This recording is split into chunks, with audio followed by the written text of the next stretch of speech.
Hi guys, good afternoon. Kamusta kayo nitong mga nakaraang araw? Sana nasa mabuti kayong kalagayan. Ito kami dito sa Batangas. Yan, maaraw na ngayon mga guys.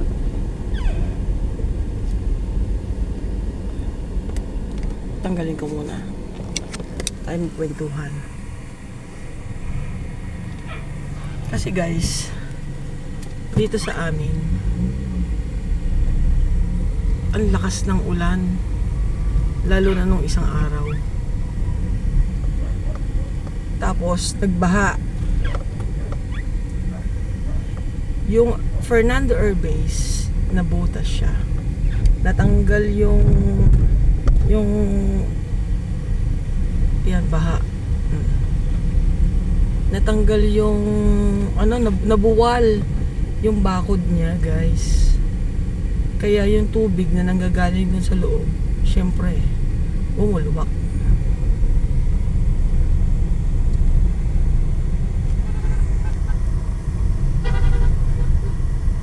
Bumulubak siya.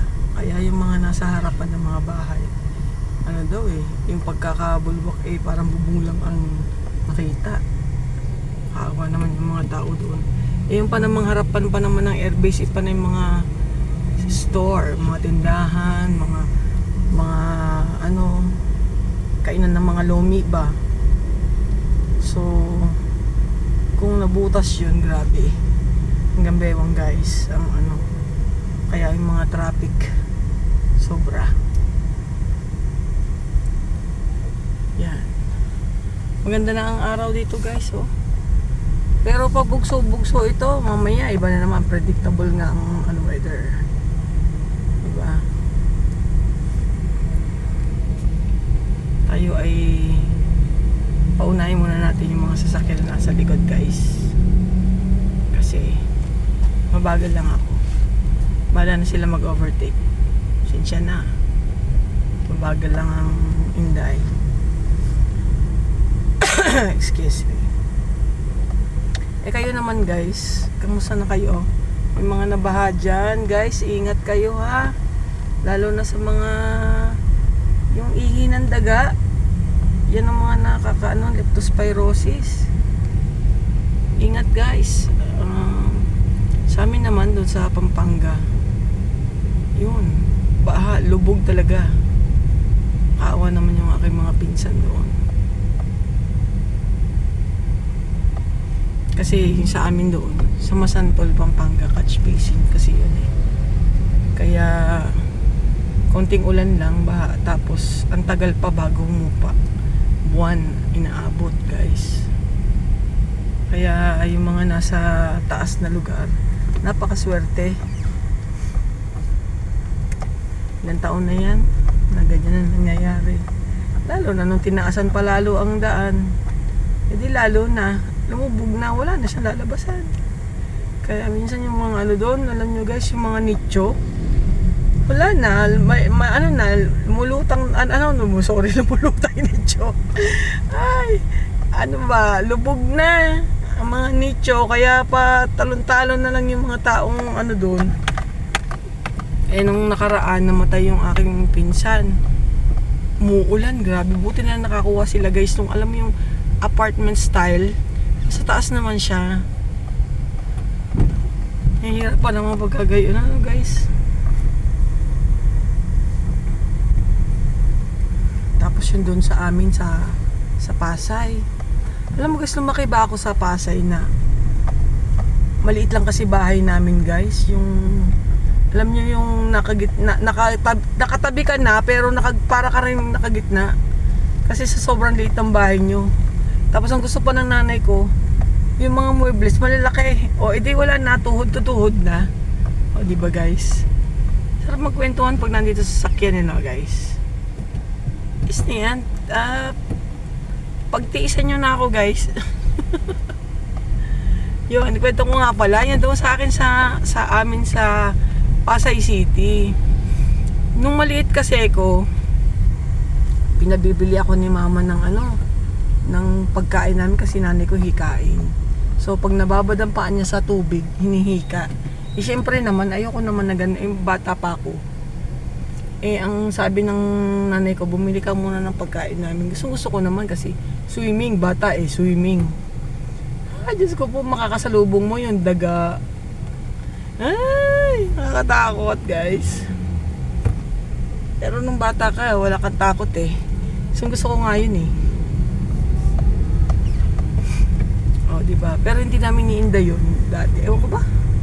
Pagka sanay ka siguro sa microbio guys, no?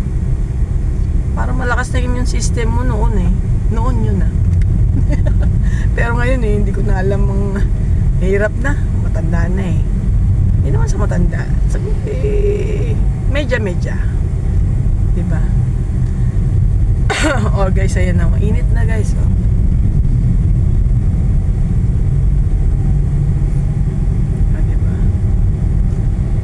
Dito tayo sa mataas na kahoy. Eto, mataas talaga to. Hindi to binabaha. Pero minsan, buti nga pinutulan na guys yung mga halaman na yan. Mga puno na yan. Kasi, pag yan, dati-dati yan, yung mga puno na yan, pag ganun doon. Ganon. Ang nangyari, kapag yan umuulan, malakas ang hangin, mapuputol yan, malalaglag yan dito sa gitna ng kalye. Yan guys. Kaya mahirap yung mga sitwasyon ng mga nabaha. Naranasan ko na yan. Ang lalim pa naman sa amin. Alam mo, tinatali na yung mga upuan nyo sa kisame, sa bubong, kahoy dun sa may bubungan, para umangat. Kasi kami, mga maliliit pa lang kami, sinasampa na kami ng papa namin doon. Tapos sila babad sila sa tubig. Syempre nga naman, unahin muna nila yung mga anak nila. Diba? Nung naawa naman ako sa nanay ko nung lagi nihika. Ang hirap talaga. Kaya simula noon ang nanay ko na kailangan mapataas namin yung bahay namin. Mataas yung dati guys. Tumaas ang kalye, di lumalim naman.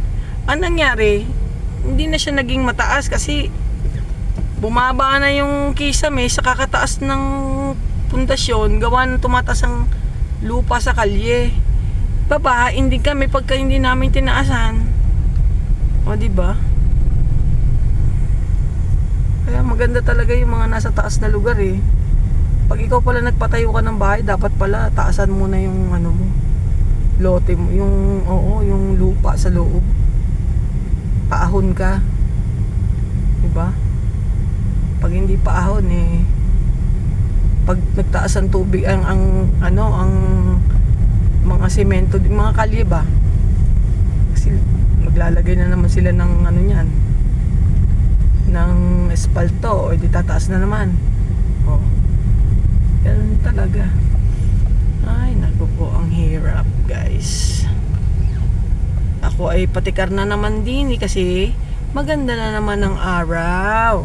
Diba? Nakapagkwentuhan na naman tayo mga guys. Ay siya, paano? Dito na muna ako. Bye-bye muna.